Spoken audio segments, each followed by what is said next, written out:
Number one হচ্ছে ন্যায়। একজন মুসলিম সবসময় ন্যায়ের পক্ষে থাকবে, এটা হচ্ছে নাম্বার ওয়ান। ন্যায়ের পক্ষে কথা বলবো, আস্তে আস্তে আমি ব্যাখ্যা করব। দুই নাম্বার হচ্ছে জুলুমের বিরুদ্ধে, অত্যাচারীর বিরুদ্ধে তার জায়গা থেকে যতটুকু সে পারবে সর্বোচ্চ টুকু দিয়ে লড়াই করবে, এটা হচ্ছে দুই নাম্বার। আর তিন নাম্বার হচ্ছে মুসলিম ঐক্যবদ্ধ হবে, কোনো কিছু হিসাব ছাড়াই যে এক কথায় আমি মুসলিম উনি মুসলিম, এক বাক্যে আমরা মুসলিম হিসাবে হাতে হাত কাঁধে কাঁধ মিলিয়ে কি করতে হবে, শত্রু মোকাবেলা করতে হবে, মানে ঐক্যবদ্ধ হতে হবে। এই তিনটি বিষয়ের উপর ইসলাম কি করে, আপনাকে আমাকে সিদ্ধান্ত। ইরান ও ইসরায়েল যে যুদ্ধ হচ্ছে, আসলে আমাদের কার পক্ষে কথা বলা উচিত সে বিষয়টাও কিন্তু আল্লাহ তাআলা রব্বুল আলামিন কোরআনুল কারীমের ভিতরে কি করেছেন, স্পষ্ট করেছেন। সুবহানাল্লাহ।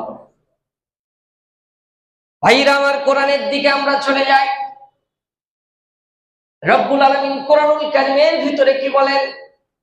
4 নম্বর সূরা নিসার 75 নম্বর আয়াতে রব্বুল আলামিন বলেন, ওয়া মা লাকুম লা তুকাতিলুনা ফি সাবিলিল্লাহি ওয়াল মুস্তাদআফিনা মিনার রিজালি one নিসাই wall বিলদান।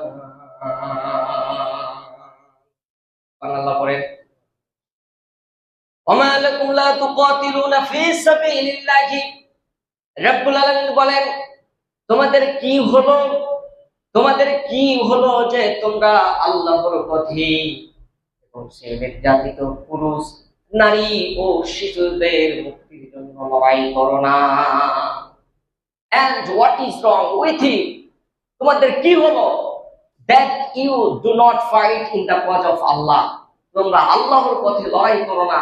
And for the oppressed women, men and children, সেই নির্যাতিত পুরুষ নারী ও শিশুদের মুক্তির জন্য।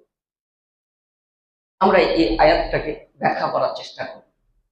সম্মানিত উপস্থিতি, এই আয়াতে আমরা স্পষ্টভাবে উপলব্ধি করতে পারলাম, বুঝতে পারলাম যে আল্লাহ তাআলা রব্বুল আলামিন মুমিনদেরকে বলছেন